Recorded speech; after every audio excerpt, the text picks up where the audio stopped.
بقول لك يا يوسف، انا بفكر اعمل معاك الفيديو النهارده. ما انصحكش انك تعمل كده.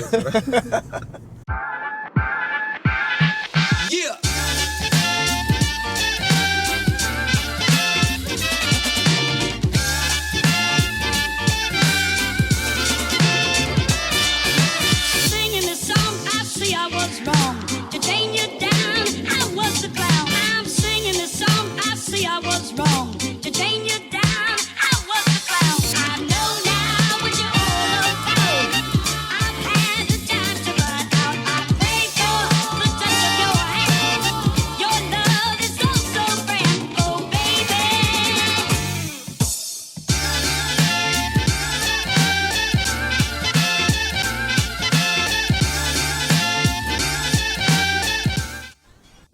اظن كده احسن.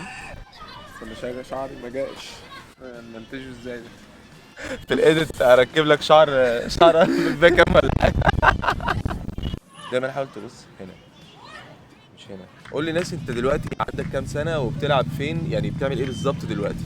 انا عندي 20 سنه، لسه تماما 5 ايام، وبلعب في النادي الاهلي. مواليد 97 وبس. ابتديت تلعب كوره من امتى؟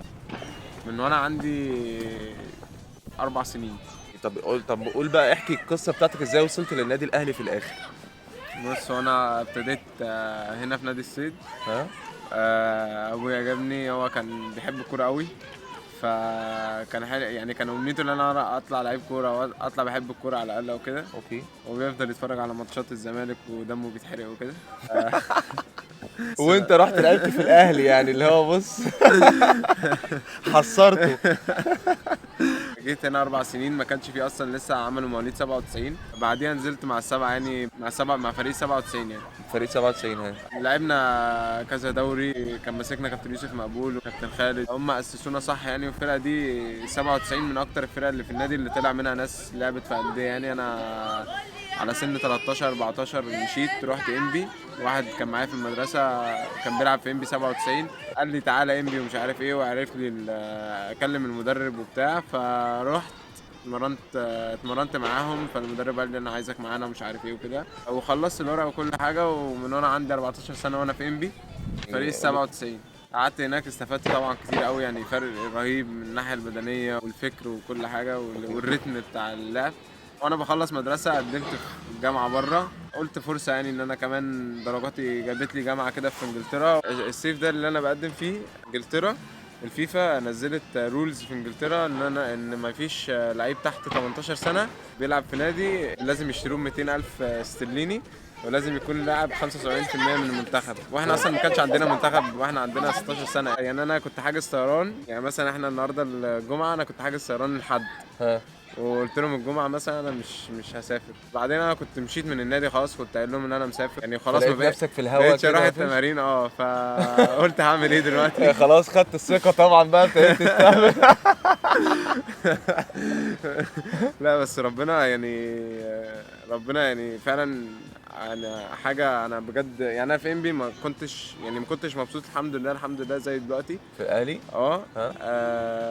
فعلا ان الله لا يضيع اجر من احسن عملا. يعني الواحد كان بيتمرن في انبي بيعمل اللي عليه، حتى لو يعني المدرب مش بياخد باله، او ساعات يعني مش بتحس انك بتاخد اكنولجمنت من حد، بس انت عارف ان ربنا شايفك وبتعمل اللي عليك عشانك انت، عشان انت هتلاقي ده، هتجني ثمار ان انت بتعمله ده قدام. اوكي. هو انا في حاجه اصلا ازاي مش عارف ازاي نسيت اقولها. يوسف ابن خالي قريب، يعني عشان كده اللي هو واخد ثقه قوي، جايبه واتكلم معاه وبتاع، يعني اللي هو عامل بيه تصيطه يعني. محمد والله يا اخويا، يعني فعلا اكتر من اخويا والله. بس انا عايزك تقول لي حاجه، انت عندك 20 سنه دلوقتي، انت ازاي توصل؟ يعني لو واحد مش عارف يلعب في الاهلي مثلا، يعني الاهلي ده عامه ده طموح ناس كتيره، ممكن اصلا ده طبعا. يبقى يعني الناس ممكن تفكر ان انت تلعب في انجلترا مثلا، بس انت الاساس بتاعك توصل هنا في بلدك. طبعا. فالنادي الاهلي ده بالنسبه لك حاجه عاليه قوي يعني. فانت يعني تدي ايه النصائح اللي هو الناس اللي قدك، يعني 20 او اصغر، ممكن ازاي يوصلوا ان هو يعني في الاخر يوصل يلعب للنادي الاهلي؟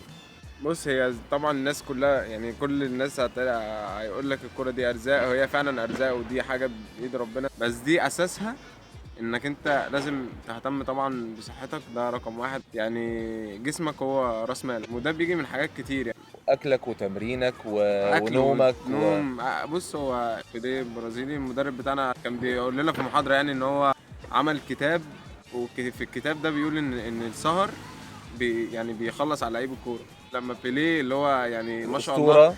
1000% من كورته موهبه، يعني مش محتاج يعمل حاجه، ده موهوب من صح. عند ربنا زي الخطيب. يعني انت لازم تضحي. لازم تضحي، يعني تضحي باكله مع الشباب والصحاب. طب انت بتضحي بيها دي بترد معاك في صحتك طبعا. بتفيدك طبعا، انه مش محتاج اقول لك يعني. يعني أنا بتعلم منك. قول لي كام حاجه كده اللي هو دي تمرينه مهمه بالنسبه لك لازم تعملها كلاعب كوره.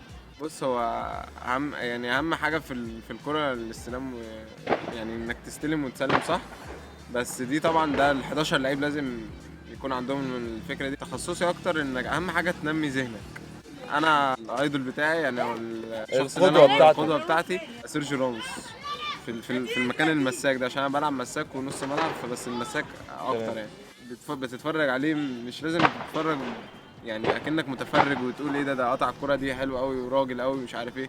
لا، انت بتشوف، بتبص له قبل ما الكرة بيقطعها، قبل ما الكرة بتجيله بيتحرك ازاي، واقف على مشط رجليه صاحي مع الكرة، ايوه فاهم. بيحجز بايديه ازاي. طب عايز تقول حاجه قبل ما نقفل الفيديو؟ يا جماعة والله محمد نظرته للحياة نظرة مختلفة جدا، ويعني أنا بستفاد منه أكتر من أي حد. بس يعني حاولوا تاخدوا منه اللي هو بيحاول يعمله، ما تبصوش بس من فوق، يعني خدوا الموضوع ديبر أكتر يعني من اللي هو بيحاول يعمله. بس ونروح حبيبي ناكل والله دلوقتي. العظيم. يوسف بيعمل نفس الروتين بتاع يوم الجمعه بتاعي اللي هو بنصحى قبل الصلاه.